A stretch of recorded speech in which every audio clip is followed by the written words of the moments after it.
Muy buenas tardes y saludos de nuevo para todas las personas que nos están acompañando en este foro y para la gente que se nos ha unido de diferentes sectores. Gracias a don Alejandro y a doña Alexandra por estar acá en esta tarde. Estamos celebrando, yo creo que los que han estado a lo largo del día ya sabrán que estamos celebrando 45 años de aniversario de la organización Mercado de Valores, una organización que se ha distinguido por ser una empresa líder en el ámbito financiero, de una enorme solidez y de una trayectoria increíble en el país.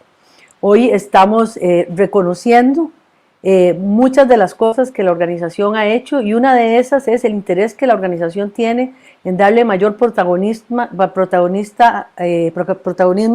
a la mujer, siendo que el tema central que interesa a la organización es promover el cuidado y el mantenimiento a largo plazo del patrimonio familiar. Siendo las mujeres, según las estadísticas, las que en general manejan el patrimonio familiar, es muy importante para la empresa Mercado de Valores respetar este compromiso y fortalecer cada vez más a sus clientes mujeres y a las mujeres en general para que puedan llevar a cabo esta labor de cuidar el patrimonio familiar de la forma más efectiva. Hay datos interesantes como que, por ejemplo, en las nuevas generaciones, digamos los millennials, un 70% de las mujeres que están en el grupo millennials están mucho más empoderadas económicamente y empiezan a tomar decisiones financieras mucho más jóvenes. No sucede lo mismo con gente de mi generación. Yo soy baby boomer, ¿verdad? Y en mi época no se usaba que las mujeres manejáramos el dinero, eran los hombres los que manejaban el dinero. Y en la época de mi mamá, pues menos aún. Ahora cada vez más las mujeres están empoderadas en este sentido y Mercado de Valores quiere ser una empresa líder que ayude a las mujeres a lograr sus objetivos financieros, que a la larga son nada más un medio para lograr lo que todas las mujeres queremos, que es la felicidad de nuestras familias, la estabilidad, el bienestar.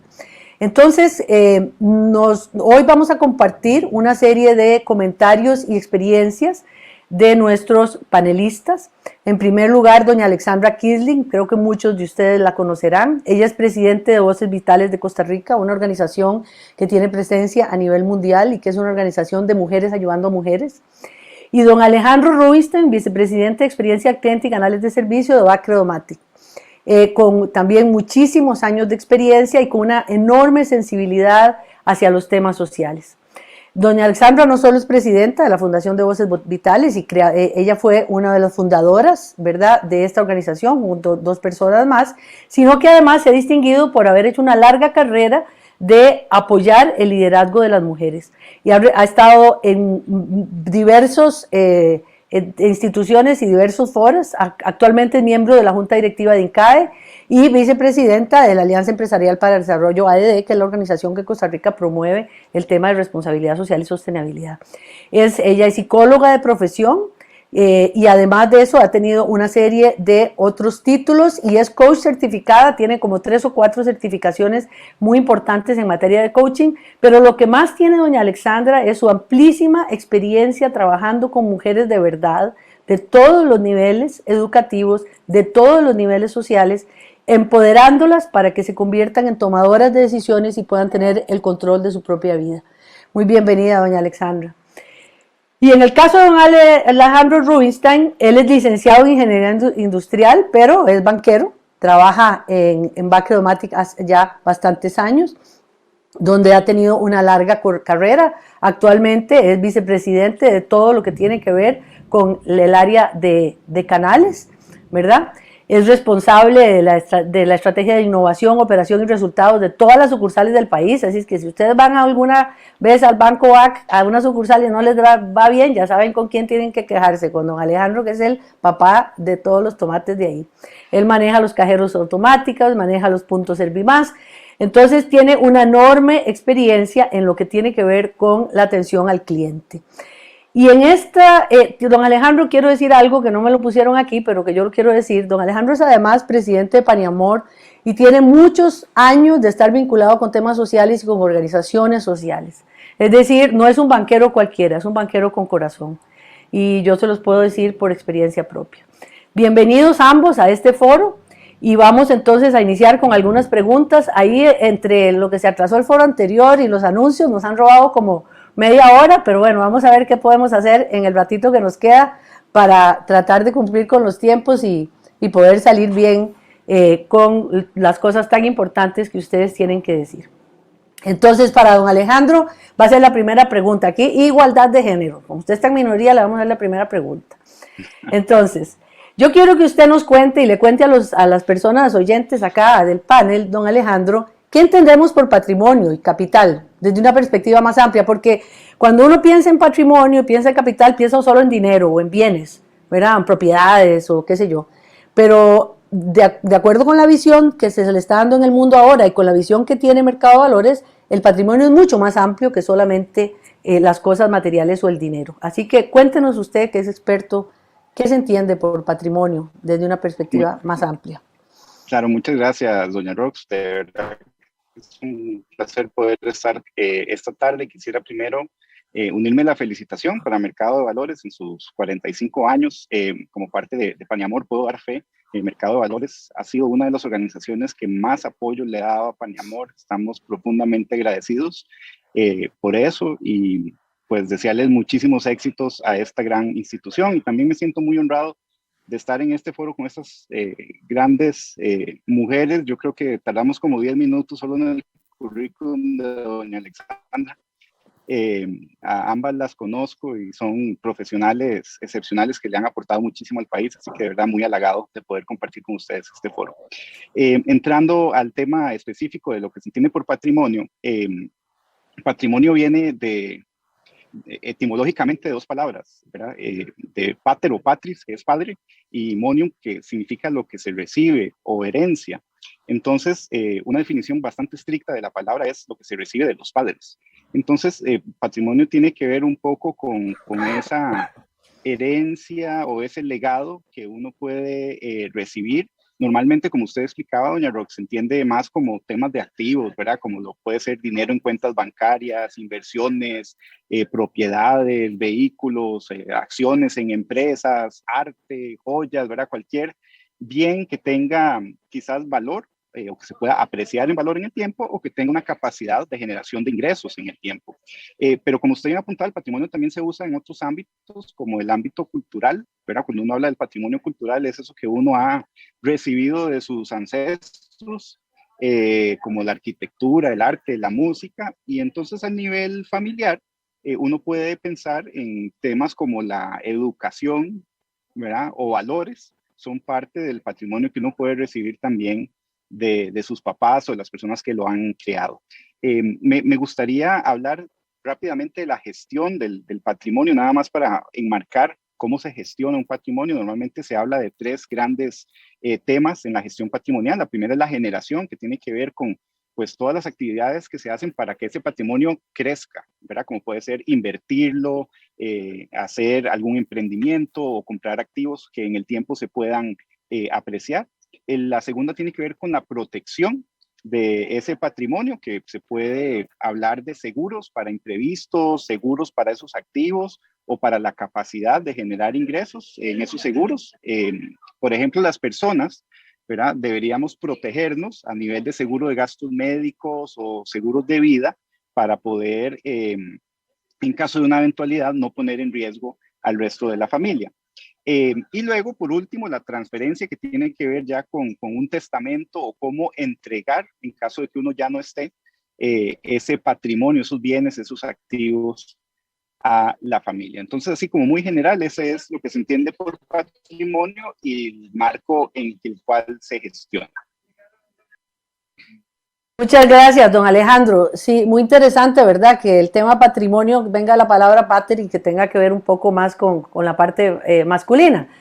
Pero bueno, lo que vemos en la vida diaria es que sobre todo en el hogar, la mayoría de las veces es a la mujer a la que le toca administrar los muchos o lo muy frecuentemente pocos recursos. Le toca expandirlos, le toca hacerlos suficientes para poder atender las necesidades, y en este caso estamos hablando además de tener la capacidad para ahorrar. Entonces, doña Alexandra, usted que ha tenido tanta experiencia trabajando con mujeres de todos los niveles socioeconómicos, Recuerdo cuando trabajamos con mujeres de la Carpio, con mujeres de las tenderas de las pulperías, con aquel proyecto de la Coca-Cola y todas esas cosas interesantes que ustedes han hecho con mujeres de muchos diversos niveles socioeconómicos.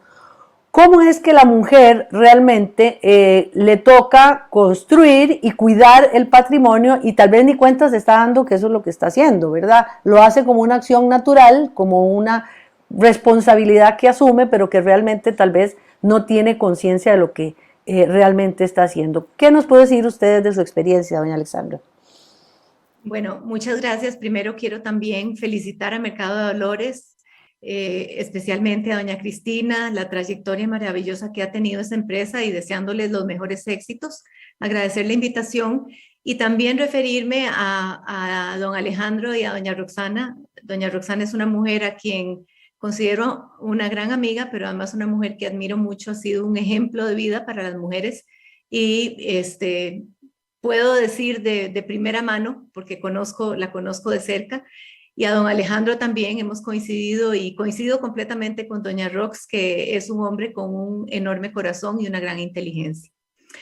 Es interesante porque decía Amartya Sen, Gran Premio Nobel de Economía, que la economía es un producto social.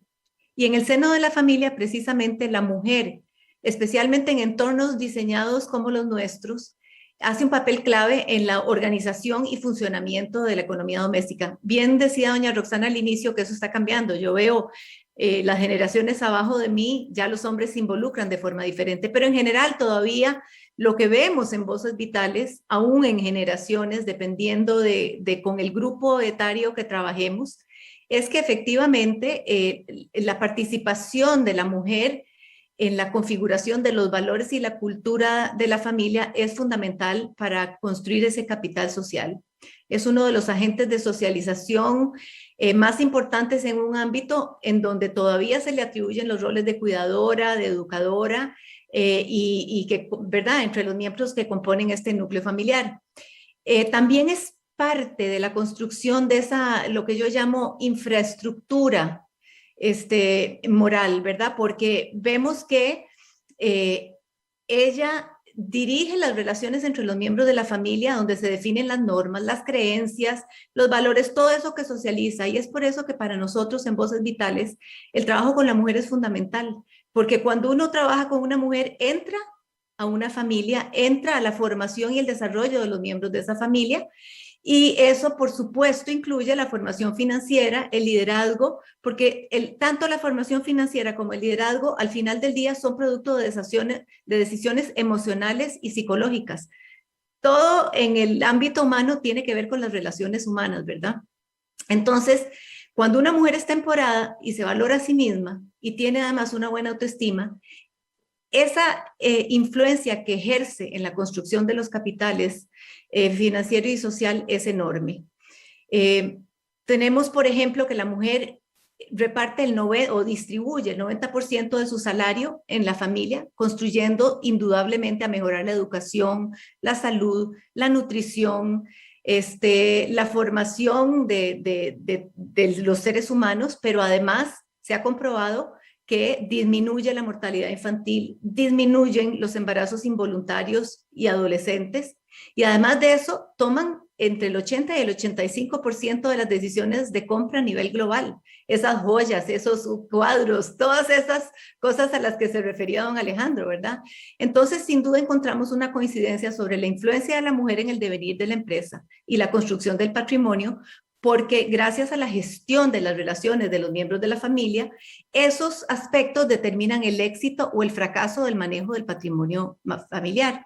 Entonces, sin duda, el buen funcionamiento de la economía familiar, la adaptación social de sus miembros, el rol que juega la mujer de construir ese capital social es fundamental para que las economías puedan prosperar y desarrollarse y prosperar. O sea, en resumen, la mujer es un agente social en el seno de la familia que socializa. Por un lado, recibe la educación que la prepara para educar a su vez y cuidar a sus hijos. Y por otro lado también inculca esos valores que se van a trabajar o que se van a trasladar al manejo de la economía. Entonces, hay un último punto que quisiera hacer, y es que lo que decía doña Roxana al inicio, muchas veces ni ella se da cuenta, y el reconocimiento de ese papel que juega, digamos, la mujer en el negocio, en el desarrollo del negocio, el patrimonio familiar, al igual que en otros ámbitos públicos, muchas veces queda en segundo plano, porque muchas veces se piensa en el varón a la hora de administrar el patrimonio, a la hora de entrar, la mujer, digamos, entra en escena cuando ya no hay otro sucesor más que ella.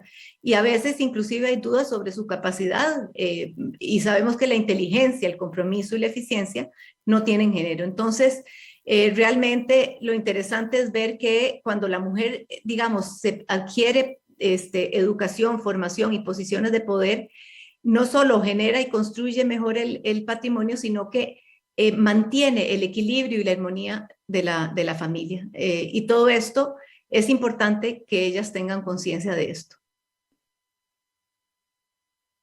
Muchas gracias, doña Alexandra. Yo creo que es muy interesante lo que usted dice, que es que al final creemos, cuando hablamos de patrimonio capital, pues pensamos que son otras cosas, que son cosas tangibles, pero no necesariamente, ¿verdad? Muchas veces el mayor patrimonio que uno puede tener es precisamente la educación que recibe en el hogar, los valores, ¿verdad?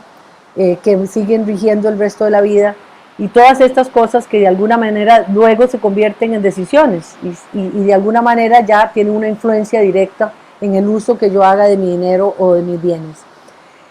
Yo creo que es muy importante que tomemos en cuenta que en el caso de la empresa Mercado de Valores tenemos, como dijo doña Alexandra, a una mujer liderando esta institución, doña Cristina Macís, una cosa realmente relevante, porque para que ustedes sepan, en el mundo actualmente entre un 4 y un 5% de los CEOs de entidades financieras son mujeres, es decir, el 95% de quienes dirigen el sector financiero en el mundo son varones. Y son muy pocas las mujeres. Aquí tenemos a una mujer que es doña Cristina, defendiendo y echando adelante iniciativas para empoderar a la mujer, y creo que en este foro hemos visto ya varios ejemplos de cómo este tema se convierte en un tema relevante para la empresa Mercado de Valores, y cómo esta empresa está orientándose cada vez más a ser una entidad de empoderamiento de las mujeres. Siguiendo entonces con esa línea, don Alejandro, yo sé que usted es un gran lector y un gran estudioso de los temas en general.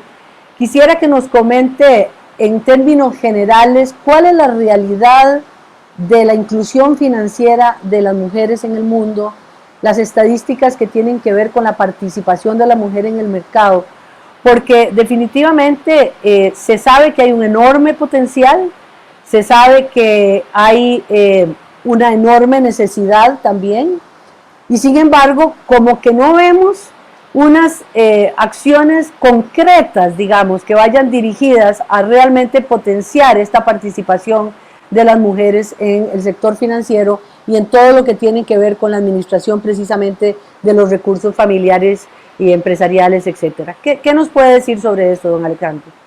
Claro, con muchísimo gusto, doña Roxana. Voy a comentar algunas estadísticas y voy a comentar la fuente incluso, porque creo que son bastante poderosas, como explicaba ahora doña Alexandra. La inclusión de la mujer en el mundo de la gestión del patrimonio, en el mundo financiero, afortunadamente ha crecido en los últimos años. Todavía hay grandes oportunidades, pero eso ha permitido generar un poco de información de cuál es el perfil y qué diferencias pueden haber entre los hombres y las mujeres gestionando el patrimonio. Hay un estudio de Ernst & Young bien interesante donde habla que la diferencia principal entre los hombres y las mujeres a la hora de gestionar el patrimonio es que los hombres están muy interesados en el tema del rendimiento de su portafolio, ¿verdad? Si ellos se ponen en mente, bueno, yo quiero ganarme un 8% al año, esa es su principal preocupación, así lo expresan, y dedican la mayor parte de su energía a lograr esa meta. Mientras que las mujeres, lo que les interesa más allá de números, si es un 8, un 7, un 6, es poder lograr sus metas personales y familiares a través de su patrimonio. Entonces, más allá de si logré un 8, un 7,5 o un 5, lo que están pensando es cómo utilizar esos recursos, ese patrimonio, para sus objetivos, para el bienestar de su familia y de sus seres queridos. Esto hace, curiosamente, hay un estudio de McKinsey que habla sobre el perfil de inversionista de las mujeres versus los hombres y encuentra que el perfil de las mujeres es más conservador que el de los hombres. Esto significa que normalmente invierten en instrumentos que tienen menos riesgo, les interesa más preservar el patrimonio, no lo ponen innecesariamente en riesgo, pero eso también significa que tienen y reciben un rendimiento menor que los portafolios tal vez de la mayoría de los hombres que sí tienen un apetito de riesgo mayor. Otro estudio bien interesante de una organización llamada Mixed Market habla que más del 80% de las beneficiarias de microcréditos en el mundo son mujeres, que habla acerca de ese espíritu emprendedor para sacar adelante a sus familias. Sin embargo, contrasta con un estudio de Harvard Business Review, donde habla que en Silicon Valley, las empresas de capital de riesgo, de inversionistas ángeles, más del 98% son lideradas por hombres. Solamente un 2% de estos emprendimientos o startups son liderados por mujeres. Es una diferencia abismal y más cuando uno lo contrasta contra lo que les mencionaba ahora a nivel del tema de microcréditos. El estudio hace pensar que a nivel de riesgo, ya a nivel de riesgo de una startup, es tal vez un nivel de riesgo muy alto, pero en una situación de microcrédito para salir adelante con la familia, ahí se aumenta el apetito de riesgo en las familias. Y quizás un tema bien interesante, y creo que doña Alexandra lo mencionaba ahora, sobre la capacidad de las mujeres de generar ingresos financieros. Es un estudio de Barclays que yo creo que debería conocerse mucho más. El estudio dice que en el Reino Unido, aquellas empresas que tienen al menos una tercera parte de su plana ejecutiva con mujeres están generando hasta 10 veces más utilidades que las empresas que tienen una proporción menor o donde son solo hombres. Habla muy bien de la diversidad de pensamiento y todo lo que aportan las mujeres en estos niveles directivos y gerenciales que hace que las empresas sean mucho más exitosas y más rentables. Y por último, una estadística que al menos a mí me llamó mucho la atención también de este estudio de Barclays, habla que en el mundo hay un 75% más de testamentos de hombres que de mujeres. El estudio no concluye si es un tema de que hay una proporción inadecuada entre quién es el dueño de los activos, que debe haber algo de eso, o si es un tema de que los hombres tienden a planear más la sucesión que las mujeres. El estudio no es conclusivo, pero sí se nota esa disparidad importante en el tema de la sucesión y la entrega, transferencia del patrimonio.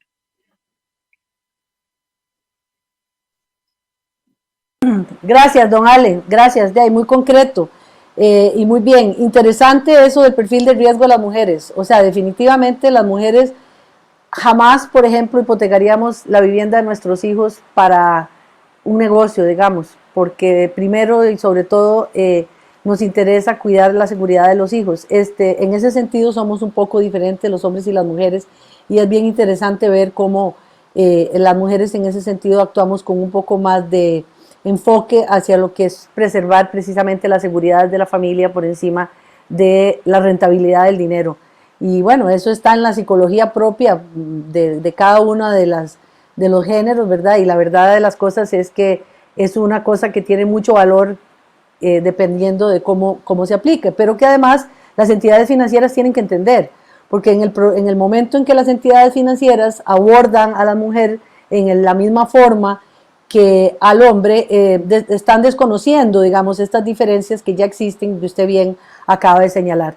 Por eso es bien importante que Mercado de Valores hoy esté avanzando para tratar de entender mejor las necesidades de las mujeres y ofrecerles productos y servicios sobre todo, y un tipo de acercamiento y de asesoría que esté acorde a las verdaderas necesidades de las mujeres.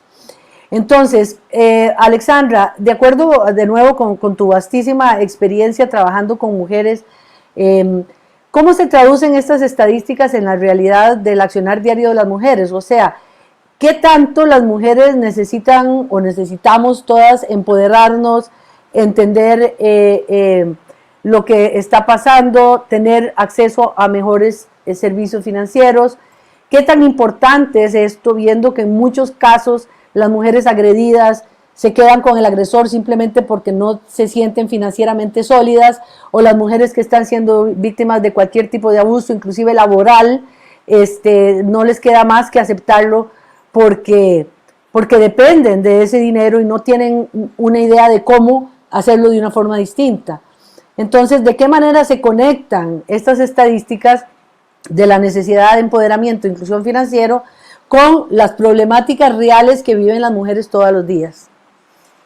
Sí, debo decir que vemos el ejemplo definitivamente con las mujeres que trabajamos, y trabajamos, como usted bien lo explicaba en un inicio, con mujeres de todos los estratos y grupos etarios, ¿verdad? Y debo decir, lo primero que debo decir es que no es algo que les es natural. Es una contradicción porque ya vimos que la mujer aporta muchísimo al capital, pero cuando se trata de manejar los números, las inversiones y todo lo que tiene que ver con la parte numérica dura, no se sienten seguras. Esa ha sido por lo menos nuestra experiencia, porque muchas carecen de educación financiera, por la forma en que fueron educadas en su entorno. Eso genera ciertos sesgos, digamos, en cuanto al desempeño de los roles masculino y femenino. Y es común ver, como comentábamos anteriormente, que en la asociación familiar se espera que el hombre sea proveedor y se prepare para el manejo del patrimonio y todo lo que tiene que ver con la administración de los bienes, mientras que la mujer, todo lo relacionado con la familia. Ahora, en el mundo, como el mundo necesita de la mujer, las economías para crecer y prosperar, entonces ya las mujeres están entrando en esta área, como usted bien lo mencionaba, pero todavía tienen un montón de sesgos inconscientes, algunos conscientes que mejor no vemos, y otros inconscientes que siguen reforzando ese tipo de roles. Entonces, para tal vez contar ejemplos que recibimos. Muchas mujeres vienen, sobre todo pensando en los programas que hemos hecho con emprendedoras y empresarias, qué sé yo, y una es chef, y entonces ella elabora, digamos, para su empresa, produce un bien, produce un servicio, muchas veces administran la plata, pagan los salarios, cosas que tiene la necesidad de hacer, pero que no necesariamente lo han aprendido correctamente en una formación financiera. Y entonces muchas veces desconocen cómo hacer esos procesos correctamente, o en muchas ocasiones inclusive contratan a personas, ¿verdad?, que les ayuden con los números, pues tienen ese vacío, digamos, que mencionaba como en la educación financiera. Y entonces lo que hemos visto es que cuando pasan por nuestros cursos, que son de formación financiera, mercadeo, ventas, regulaciones, etcétera, pero además se acompañan con la mentoría, comienzan a tener interés en áreas que antes no les interesaba porque ni siquiera las entendían, ¿verdad? Y en algunos casos inclusive se dan cuenta que les han estado robando, o se dan cuenta que el negocio no producía las ganancias que creían, o que apenas producía ganancias de subsistencia, ¿verdad? Entonces, eso es fundamental, el esfuerzo que está haciendo inclusive ahora Mercado de Valores, ¿verdad?, por entender ese mercado, por entender esa inseguridad, digamos, de las personas que no tienen conocimiento, etcétera, es muy importante. Otro ejemplo que se me viene, y aquí lo menciono porque usted habló que teníamos proyectos en poblaciones vulnerables, pero también tenemos mujeres muy preparadas. Yo tengo el caso de una que recuerdo ahora, que ella tenía una hermana y su hermano, y les heredaron en vida un capital. Y ellas dos, las dos mujeres, lo primero que hicieron fue ir donde el papá y decirle, por favor, invertinos esto, porque se sentían que no sabían, que no tenían el suficiente conocimiento para invertir, y les daba miedo perder esa herencia, mientras que el hermano, él solito fue, invirtió, y además invirtió con un mayor riesgo. Y conversando con ella decía que parte de esa inseguridad era el desconocimiento sobre esos temas, y eso era parte, digamos, de querer invertir con menos riesgo. Entonces, esa carencia en números la vemos reflejada. Yo he comentado muchas veces con doña Roxana que yo, que lidero un grupo de mujeres, yo me formé en ciencias sociales, ¿verdad? Y desde pequeña en mi hogar hubo como esta distinción de roles, ¿verdad? Yo ahora he tenido que ir aprendiendo, y siempre tengo que, cuando quiero hacer algún tipo de inversión o algo, preguntarle a mis hermanos, que son los que saben, o a mi esposo, ¿verdad? Y he tenido que irme quitando eso y aprendiendo, porque es parte de esas nuevas competencias. Entonces, Aquí el liderazgo es fundamental porque la persona con la mentoría de repente puede ver y cuestionar esos valores y esas creencias tan arraigadas en la sociedad que limitan el desarrollo de su potencial, y entonces se pueden decidir a desarrollar nuevas competencias que les son valiosas para adquirir el conocimiento que le va a su vez a dar confianza para atreverse a hacer cosas diferentes. Así que yo celebro muchísimo que Mercado de Valores esté haciendo este tipo de acercamientos, digamos, a las mujeres. Excelente, doña Alexandra. Bueno, es muy interesante lo que usted señala de que esta carencia de formación en finanzas no solo afecta a un sector de la sociedad, sino a las mujeres en general, y que se da tanto en los sectores de altos ingresos como en sectores medios y bajos. Y a veces creemos que los que tienen que educarse financieramente son los que administran mucho dinero, pero realmente yo creo que entre menos recursos tenga uno, mejor los tiene que administrar. Así es que la necesidad de educación financiera, la necesidad de formación, pienso que es un eje transversal a lo largo de todos los grupos sociales, especialmente en las mujeres, pero yo diría que también en los jóvenes, ¿verdad? Es decir, tenemos muchos muchachos recién incorporados al mercado, ahora la gente se casa un poco mayor, no es como en otros tiempos, ahora la gente ya a una edad todavía joven ya empieza a tener algún patrimonio, y es bien interesante saber que muchos de estos jóvenes carecen, digamos, de criterio para saber qué hacer con ese dinero, y en ese sentido se dan entonces los factores del otro lado de la moneda tan serios que don Alejandro probablemente conoce muy bien, que son los casos de alto endeudamiento que están afectando a un altísimo porcentaje de las familias costarricenses, y que de alguna manera, pues sí hay factores que son objetivos, ¿verdad? Como la pérdida de empleo en los últimos 2 años por la pandemia y cosas de esas, pero también hay mucho de uso inadecuado de los recursos financieros precisamente por desconocimiento y por falta de educación financiera. De manera que creo que sin duda ahí hay una brecha importante que debemos llenar, y de nuevo a mí me satisface mucho ver que Mercado de Valores ha visto esa realidad y está avanzando en esa dirección. Bueno, ya para ir cerrando, para ver si nos da tiempo de escuchar algunas preguntas, si es que las hubiera, con el último bloque, bueno, estamos hablando acá de la celebración del 45 aniversario de una entidad que básicamente es una organización que lo que hace es facilitar la inversión. En otras palabras, las personas con un capital pequeño o mediano o grande se acercan a una organización como Mercado de Valores para que les dé asesoría en cómo sacarle el mejor provecho al capital que han logrado construir o heredar o lo que sea. Y entonces, con relación a ese tema, ¿qué podría decirnos a usted, don Alejandro, no solamente para los grandes inversionistas, sino también para el profesional medio, la mujer ama de casa? ¿Qué enfoques de inversión, qué buenas prácticas pueden haber en el tema de gestión patrimonial, y de qué manera las personas en común pueden empezar un camino para irse convirtiendo en inversionistas en algún momento de su vida y poder tener pues un fondo de retiro, un fondo de pensión, poder tener un capital para los años cuando ya no desee trabajar y cosas de ese tipo? ¿Qué podemos hacer para tener una mejor gestión de nuestro patrimonio? ¿Qué buenas prácticas nos comparte? Gracias, don Alejandro. Con muchísimo gusto, entrando tal vez por el tema de generación. Cuando uno va a hacer una inversión hay 3 factores muy relevantes a tomar en cuenta: la rentabilidad, el riesgo y la liquidez de esa inversión. Por rentabilidad vamos a entender cuánto nos estamos ganando con la inversión. Por el riesgo es la probabilidad de que nos vaya mal con la inversión, de que perdamos o que no logremos el objetivo que tenemos de rendimiento. Y por liquidez es qué tan fácil podemos convertir esa inversión en efectivo o en dinero disponible, ¿verdad? Si yo invierto en un bono a 10 años y no puedo vender ese bono antes de 10 años, eso es muy poco líquido, claramente.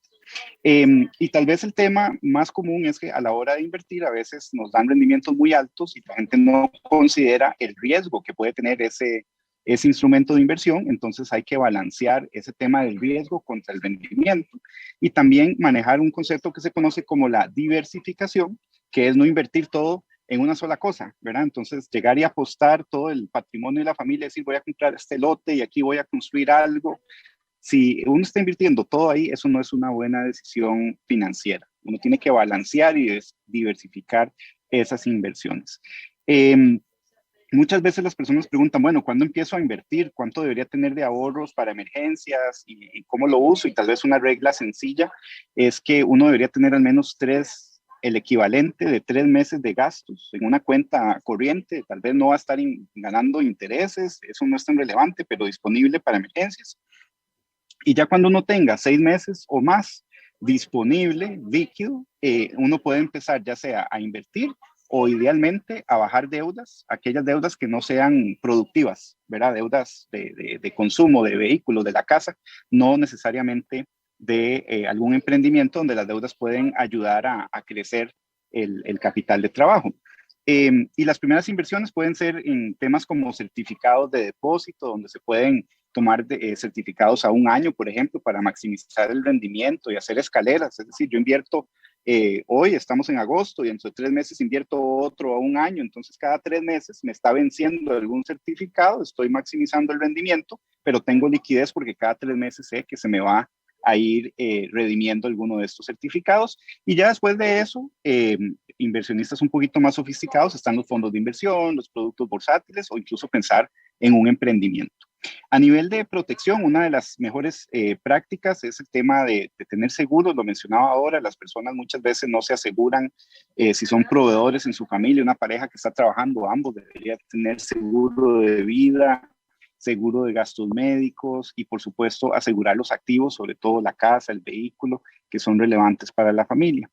Y por último, un tema que casi siempre se nos olvida, que tiene que ver con la transferencia o la sucesión, desde tener un testamento, ¿verdad? Sé que estamos en virtual, pero si estuviéramos en vivo, preguntaría en este momento quién tiene un testamento listo, ¿verdad? Y si lo tienen al día, que es la segunda pregunta, porque tal vez lo hicieron hace 5 años o 10 años y hay que actualizarlo. Eso es súper importante. Y hay prácticas pequeñas donde uno no necesita tal vez ponerle un testamento, pero las cuentas bancarias en nuestro país, uno puede agregar los beneficiarios para que si el día de mañana uno falta, rápidamente estos beneficiarios puedan disponer de los fondos y no esperarse un proceso sucesorio que a veces puede ser bastante lento. Igual en los fondos de pensión y en los certificados, uno puede darle acceso vía internet a los familiares para que si uno no está, ellos puedan acceder a los fondos. Y ya para inversionistas más sofisticados están los fideicomisos, que son como entidades contractuales que siguen instrucciones, como por ejemplo, quiero que a mis hijos antes de que cumplan 18 les den una mensualidad y cuando cumplan 18 ya les entreguen el patrimonio. Eso para inversionistas un poquito más sofisticados. Pero nada cuesta tener una hoja de instrucciones. Yo la tengo, es una hoja que está guardada. Si el día de mañana yo falto, ahí viene todos los temas que tienen que hacer, dónde están los fondos, a quién tienen que llamar para garantizar la continuidad de la familia. Y creo que es una práctica sencilla que todos deberíamos hacer en nuestros hogares. Muchas gracias, don Alejandro. Definitivamente el tema de las herencias y la repartición de las herencias es un tema sumamente relevante. Yo no sé, pero creo que si ustedes se ponen a pensar, todos los presentes, los que están participando en esta conferencia, podrán recordar algún caso cercano o conocido de un familiar o amigo que la familia entera ha entrado en una situación de disgusto y diferencias importantes, pleitos y cosas desagradables, precisamente porque no se hizo lo que dijo don Alejandro, de haber dejado ordenadas las cosas y haber dejado un buen testamento donde queden claros los temas de la herencia y las responsabilidades de cada parte.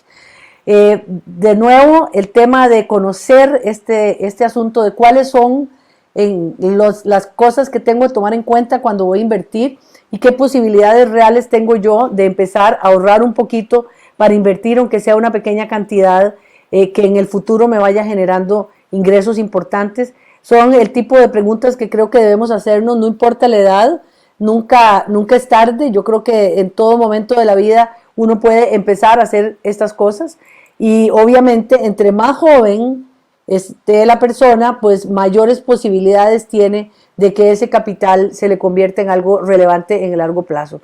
Pero aún los que estamos viejillos, así como yo, creo que todavía tenemos posibilidades de ahorrar y de hacer algunas inversiones, algunos cambios en la vida que aseguren que cuando nos vayamos de este mundo, pues nuestra gente quede con lo suficiente para poder seguir adelante con sus propios caminos financieros.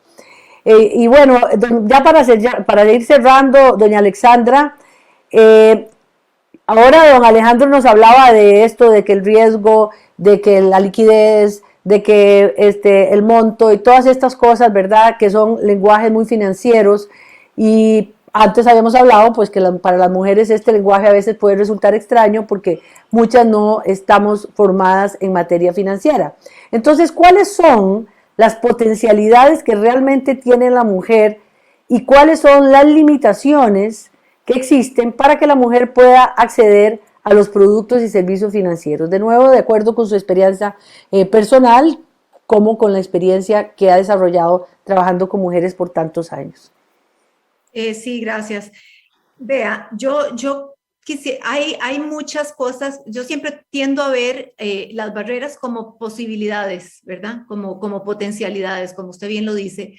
Estaba viendo unos estudios de la CEPAL, el Banco Mundial y la OCDE, donde mencionaban diversas barreras, desde la demanda y la oferta institucionales, como estructurales, culturales, al momento de acceder y utilizar el sistema financiero. Y en esa demanda, digamos, se encontraba lo que hemos venido hablando, ¿verdad? De la baja educación financiera, restricciones de tiempo y movilidad por la cantidad de, por el estilo de vida diferente que las mujeres tienen, ¿verdad? En todo sentido, tienen que correr al trabajo, tienen que pasar a traer las compras, tienen que dejar los chiquillos, tienen que ver quién les cuida, en fin, tienen un acceso muy limitado. El acceso al empleo también y las opciones de empresariedad que ustedes mencionaban inicialmente, así como las normas culturales de género que hemos venido conversando, y no me voy a cansar de repetir una y otra vez porque son los estereotipos que vinculan lo masculino al mundo de las finanzas, del dinero y de la inversión, que tienen esa imagen de proveedor y que destacan eso. Entonces, con nuestra experiencia de trabajo con mujeres, estas barreras efectivamente afectan a las mujeres, especialmente a las emprendedoras y empresarias. Y consideramos que un factor realmente primordial para cambiar la ecuación en ese sentido es la educación. O sea, yo apelo a los hogares, al sistema escolar, para que desde temprano contribuyan a desestructurar las creencias y valores arraigados en ese rol que debe desempeñar la mujer y que abran la perspectiva para mandar otro tipo de mensajes, que quebremos esos estereotipos, que incluyamos en la familia a los padres para que formen de forma natural tanto a las mujeres como a los hombres con competencias indiferenciadas. Eso es, digamos, una sugerencia ¿verdad? Que me parece importante. Otro tipo de posibilidades que se deben tomar en cuenta para el acceso a este tipo de productos es diseñarlos, diseñar tanto los productos y servicios financieros para resolver las necesidades y demandas de las mujeres. Es decir, es poner en el centro de la ecuación a la mujer, es diseñar con un enfoque de género. Y además de eso, porque parte del problema es que no hay suficiente información. Entonces, crear indicadores e información procesada que identifique esas brechas de género en el uso de los recursos financieros, ¿verdad? ¿Qué se debe innovar en esquemas de ahorro, en esquemas de crédito? Por ejemplo, cómo deberíamos tener un acompañamiento y asesoramiento técnico específico para las mujeres. Vea, nosotros en varios programas que hemos tenido llegan y nos dicen es que no se sienten confortables con su asesor financiero porque no la saben escuchar. Casi que yo diría que los asesores financieros o de productos financieros deberían hacer una mentoría para entender cómo atenderlas, cómo escucharlas, cómo facilitar los diseños y productos. Las mujeres quieren ser parte de las decisiones, ellas quieren opinar, ¿verdad? No quieren que les digan, usted tiene que hacer esto y esto, quieren ser parte de esa decisión y aprender en el proceso. Y para eso hay que tener paciencia y conocimiento de eso. También creo que se debe hacer un esfuerzo por recopilar datos desagregados por sexo para entender realmente cómo apoyar esta inclusión financiera, ¿verdad? Y tener evidencia sólida para el diseño de todo esto que venimos hablando, el diseño de estos productos. Y lo otro también es que veo que muchísimas veces, al no tener mucho interés o al no conocer o al no haber sido formadas, no saben cómo informarse de las regulaciones y los productos financieros. Entonces creo que los canales, y don Ale, que es experto en canales, me encantaría pensar cómo educar y sensibilizar a la población cómo simplificar los requisitos al sistema financiero, las condiciones y las opciones, por ejemplo, con garantías más flexibles y que las mujeres se enteren de eso, ¿verdad? Que, a dónde ir, a dónde entrar, que sea fácil y rápido y que lo puedan ver. Y para terminar, doña Rox, yo quisiera recomendar un informe bien interesante que yo creo que usted lo conoce, de brechas financieras, elaborado por la SUGEF, el INAMU y el Sistema Banca de Desarrollo, que desarrolló un documento súper interesante con los lineamientos para el cierre de las brechas financieras de las mujeres en Costa Rica. Tiene muchísima información, pero me encanta pensar en los lineamientos que tiene como objetivo para las líneas de acción en 4 ejes fundamentales que tienen que ver con esto que venimos hablando: producción de información financiera, y esto implica qué canales, cómo, qué se va a producir, para quién, de qué manera, los diseños; educación financiera para las usuarias; sensibilización y educación al personal del sistema bancario, que es un poco lo que hablaba, ¿verdad? Y esto no es menor, vean, estuvimos trabajando en una época inclusive con Procomer en exportaciones, y cuando ellos pasaron por este proceso de cómo saber mentorear, cómo saber escuchar, cómo atender, nos decían, es que es otra realidad, ahora podemos oír a la mujer y acompañarla de otro lugar.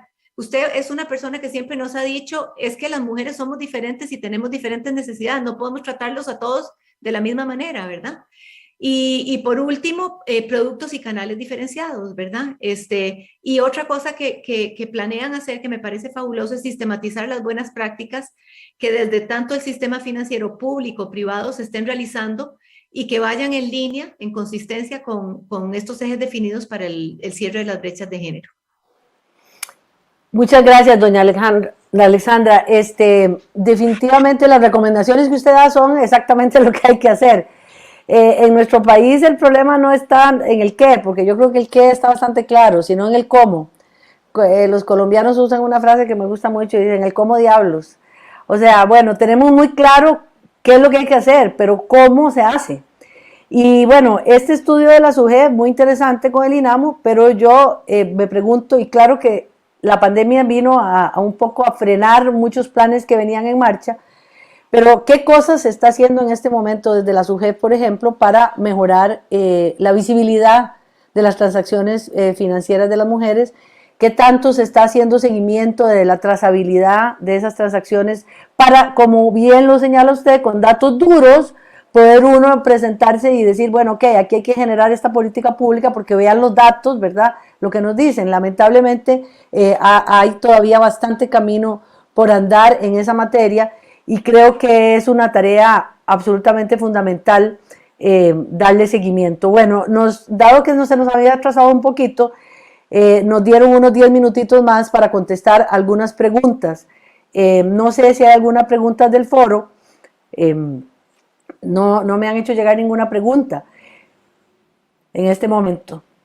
Pero bueno, yo creo que de todas maneras el tema da para mucho. Recuerdo la experiencia de Mujer Acelera y los casos que usted señala, doña Alexandra, que como mujeres empresarias con grandes empresas, no grandes, pero digamos empresas medianas importantes, aún así se daban cuenta que no tenían control del dinero y que de alguna manera les estaban robando precisamente por carencia de información. Entonces yo le quiero preguntar a don Alejandro, porque yo sé que Backromatic tiene una larga trayectoria en lo que tiene que ver con educación financiera y esfuerzos por educar no solo a las mujeres, sino a los jóvenes a través de la alianza con el Ministerio de Educación. Si usted nos puede comentar que si tienen algunos resultados o cuál ha sido el efecto que esto ha tenido en la experiencia suya dentro del BAC, y de qué manera se puede visibilizar un mayor porcentaje de mujeres, o cómo ha afectado, digamos, estos esfuerzos que la institución ha hecho.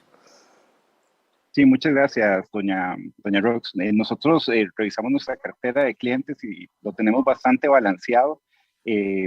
Tenemos más o menos una igual proporción de hombres que de mujeres, y en el tiempo hemos tratado de enfocar nuestros esfuerzos para atender mejor a cada uno de los segmentos.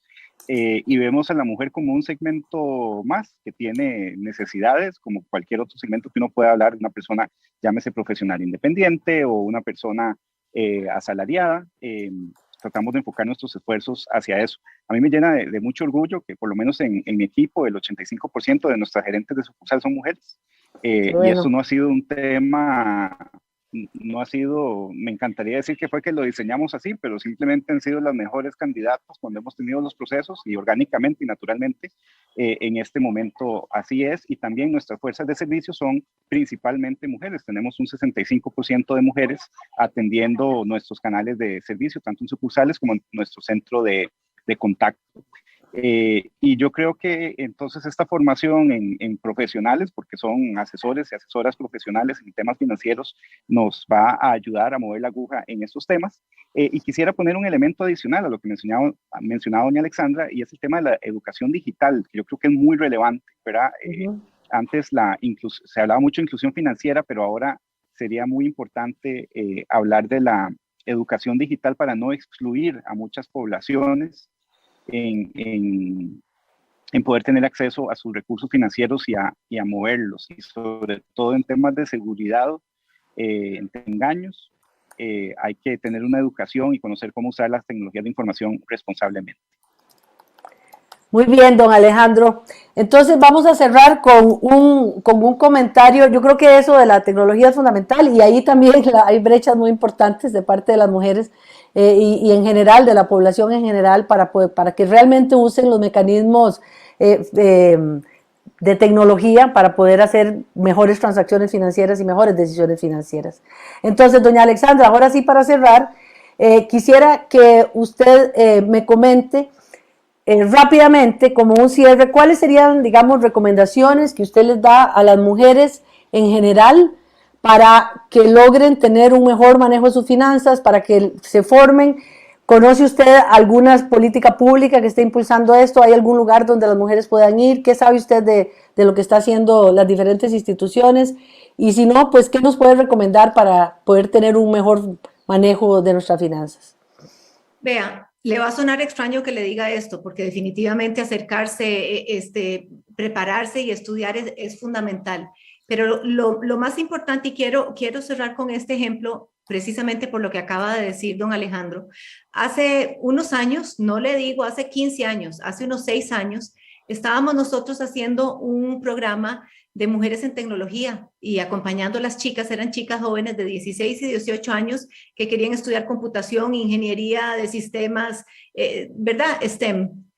Y recuerdo algo que me dejó traumatizada y es una chica que llegó y me dijo, vea, qué dicha que nos están acompañando en esta mentoría, qué dicha que nos están ayudando a empoderar nuestro liderazgo y todo, porque usted no tiene una idea de la resistencia que yo tengo en mi entorno. Ella era de Limón, tenía 16 años. Imagínense que cuando yo estoy en el colegio y van a enseñar computación, la profesora nos dice, dividamos el grupo en dos, las mujeres van a manualidades y los hombres a computación. Y además yo llego a mi casa y donde me meto en la computadora y le digo a mi papá que vengo aquí, me dice que para qué si yo me voy a casar. Claro, estábamos hablando de un espacio rural, pero por eso entonces nosotros vemos en Voces Vitales, vea, trabajamos con mujeres, inclusive empresarias, emprendedoras que tienen esto, hasta que la mujer no crea que ella no está destinada a un rol que le ha destinado la sociedad, es difícil cambiar eso. Si usted se da cuenta, tenemos el caso social, tenemos el caso de negocios, ya está requete comprobado que invertir en la mujer no solo transforma el mundo, sino que es un buen negocio. No es un imperativo económico solamente o de derechos humanos, sino que es un buen negocio para todo el mundo. Y sin embargo, seguimos por un tema cultural. Entonces yo realmente vuelvo a insistir, necesitamos invertir en el liderazgo, necesitamos despertar ese potencial y las mujeres tienen que comenzar a creérsela un poquito más y a buscar mentorías, buscar grupos, buscar personas que las motiven y las inspiren a aprender competencias nuevas, a desarrollarse en entornos diferentes. Y eso es muy fácil de decir, pero viera que no es tan fácil de hacer. Entonces yo creo que realmente buscar empoderarse a través de otras personas que nos inspiren y que nos acompañen es una de las recomendaciones que yo veo todos los días hasta de las mujeres que ya son líderes. Descubrir su propio potencial, entrar en un proceso de autodescubrimiento y reforzar esa líder que tenemos dentro de cada una de nosotras para entonces desplegar el potencial y volar. Lindísimo, Ale. Bueno, yo creo que podemos cerrar con estos pensamientos de don Alejandro, que tiene su grupo de líderes mayoritariamente mujeres, y creo que es realmente una cosa muy interesante, precisamente porque las mujeres son muy buenas supervisoras y son buenas para controlar equipos, y en ese nivel hacen un trabajo excelente, y por eso pues realmente hay tan buen servicio generalmente en el BAC. Y en el caso de doña Alexandra, lo que está diciendo, y con esto voy a cerrar porque creo que nos redondea lo que hemos hablado. Usted está hablando de que es necesario que la mujer se lo crea, que es necesario que la mujer se lo crea, y que entonces esta creencia tiene que formar parte del patrimonio. Estamos hablando de la mujer como administradora del patrimonio familiar. Bueno, una de las cosas que es una tarea de nosotros, las mujeres, en la crianza de los hijos, es hacer que nuestras hijas, mujeres, y nuestros hijos, varones, hereden esa creencia de que las personas somos valiosas, no importa nuestra condición, no importa nuestro sexo, no importa de dónde venimos, y que realmente nos lo creamos. Y eso se llama patrimonio. Yo creo que si uno logra heredar ese pensamiento en las mujeres de la familia, así de cercano, en las mujeres de la familia, está dándoles probablemente el mejor patrimonio que se les puede dar. Que, volviendo a las palabras de Amartya Sen, ¿por qué se llama capital social? ¿Por qué se llama capital humano? Porque un día se puede convertir en dinero. Las relaciones, el conocimiento, lo que yo soy y lo que yo tengo, al final se convierte en un capital. Entonces, si yo heredo a mis hijos las creencias correctas, y ayudo a empoderar a las mujeres a mi alrededor, empezando por las de mi familia, eso es el mejor patrimonio que puedo heredarles, para que luego ellos puedan preservar y desarrollar su propio patrimonio, no solo ya educativo y cultural, sino también económico. Muchas gracias a todos y a todas por habernos acompañado en este ratito, y muchas gracias a Mercado de Valores, felicitaciones a doña Cristina, a todo el equipo, y deseándoles los mejores éxitos, y dentro de 45 años volvemos a celebrar, entonces esperamos a verlos a todos acá.